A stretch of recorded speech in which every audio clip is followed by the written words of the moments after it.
this video, our group will present on digital financial inclusion and its impact on global economic participation across Malaysia, Indonesia, and Singapore.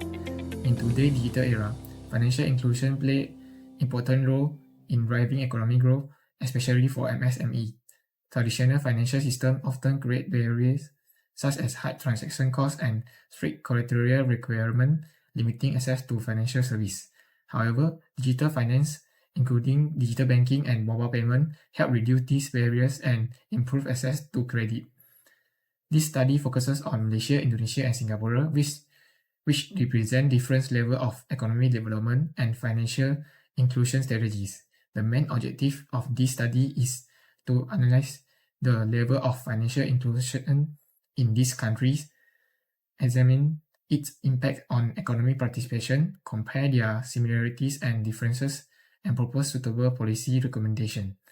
Through this study, we aim to understand how digital financial inclusion can strengthen MSME development and enhance participation in the global economy. Our research analyzed how financial inclusion drives trade and economic growth across Malaysia, Singapore, and Indonesia. To ground this analysis, we applied three foundational economic frameworks that explains how access to capital and digital finance transform small business into global players. Comparative advantage. First, we use David Ricardo's comparative advantage theory. This theory guides our analysis by showing how financial systems allow countries to specialize. For instance, it helps us evaluate how Singapore maximizes its advanced trade finance hub, while digital banking allows Malaysia and Indonesian MSMEs to transition from domestic players into regional exporters. Second, Krugman's new trade theory focused on economies of scale. In our study, this theory helped explain fintech loan and digital payment gateways, help small enterprises overcome capital shortages. By scaling up production, this business can lower average costs and actively compete in international marketplace. Finally, global value chain theory guides our look at fragmented production. It shows that for MSMEs to join larger supplier network, seamless digital fund and online payments are non-negotiable. Together, these three theories prove that financial inclusion is not just about local banking issue, but it is also a vital driver of regional GDP growth and trade competitiveness. Next, I will explain the methodology used in this study.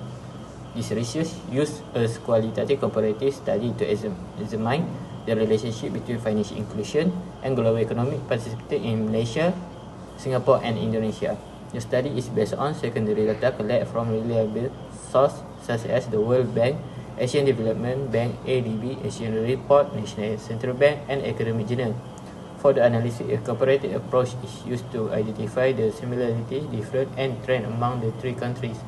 The comparison focuses on four main areas: digital finance adoption, access to credit, MSME development, and global economic participation.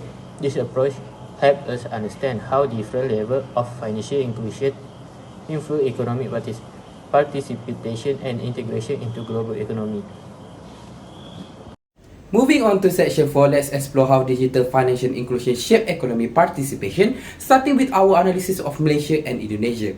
Malaysia's strategy is highly inclusive driven, backed by strong regulatory support from Bank Negara. Malaysia, with an impressive 96.4% of household online, the digital landscape has shifted rapidly by 2025. 5 licensed digital banks hit the market successfully due securing 2.4 million customers. 65% of whom belong to historically undeserved groups like youth and gig worker. Furthermore, traditional banking remain a powerhouse with domestic credit to the private sector standing at roughly 160% of GDP. This financial safety net directly empower MSME, which make up over 97% of local business, allowing them to integrate into global value chain through tools like Do It Now.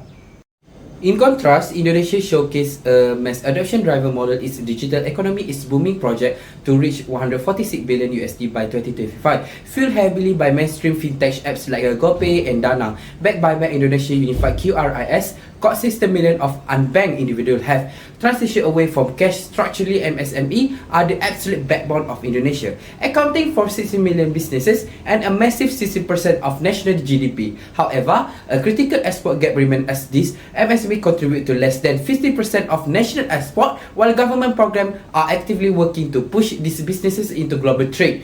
Persistent hurdles like regional infrastructure gaps and low digital literacy still slow down progress.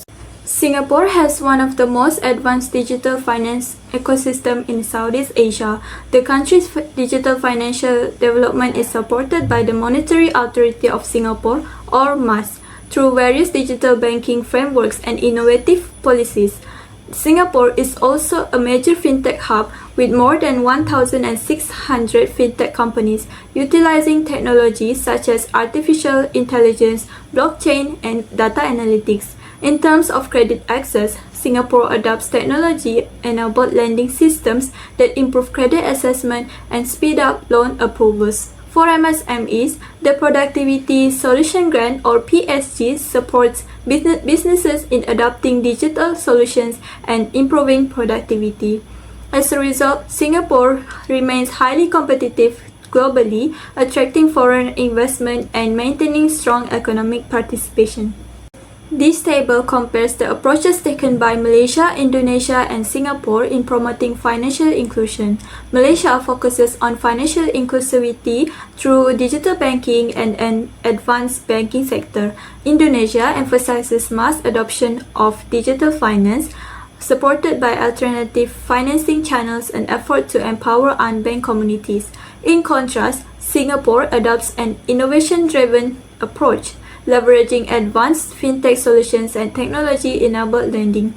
While Malaysia and Indonesia prioritize expanding access to financial service, Singapore focuses more on productivity, digitalization, and innovation. Overall, Singapore represents a mature digital finance model, whereas Malaysia and Indonesia continue strengthening financial inclusion and accessibility. Next, my presentation will focus on policy implication and strategic recommendation. Based on the comparative analysis, several financial inclusion gaps were identified across the selected countries. To address this gap effectively, targeted policy intervention are required. These recommendations are designed according to the different economic conditions of each country and aim to improve access to financial service, strengthen MSME development, and enhance their economic participation. The successful implementation of these policies also require collaboration among government agencies, financial institutions, business, and international organizations. Starting with Malaysia, the proposed strategy is the data-driven credit guarantee ecosystem. This initiative aims to improve MSME access to financing through data sharing between digital banks and the Credit Guarantee Corporation, or CGC. Instead of relying mainly on physical collateral, business can be accessed using transaction records such as DuitNow QR payment and daily cash flow data. This allows more MSME to obtain financing and expand their business activity. For Indonesia, the proposed strategy is the National Alternative Credit Scoring System. This system utilizes QRIS transaction data to create alternative credit profile for MSME that may not have formal financial record. As a result, more unbanked and undeserved business can gain access to loans and other financial services.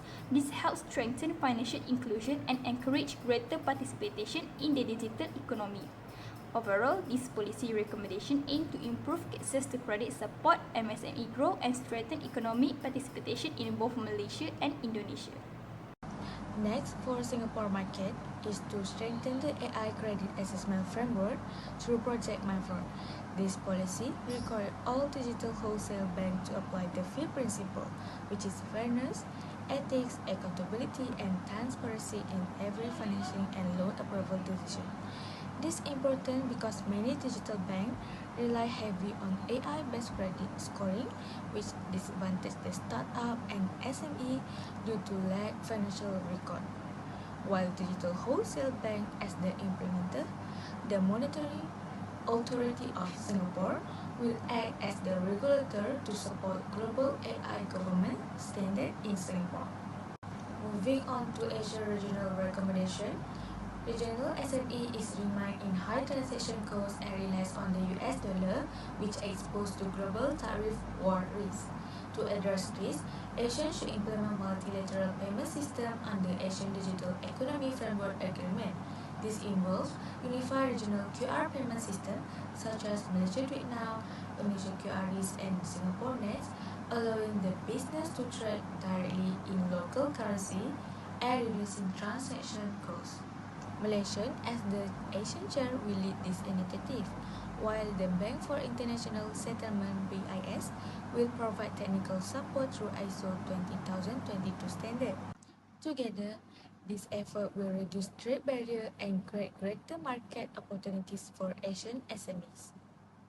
In conclusion, this study highlights the strong relationship between financial inclusion and global economic participation in Malaysia, Indonesia, and Singapore. Although all three countries use digital finance to support economic growth, each adopt different strategies based on their level of development. Singapore focuses on innovation, while Malaysia and Indonesia emphasize financial accessibility and inclusions. Overall, financial inclusion plays an important role in improving access to credit, supporting MSME growth, and enhancing participation in regional and global market. Therefore, financial inclusion is not only social goal, but also a strategic tool for sustainable economic growth.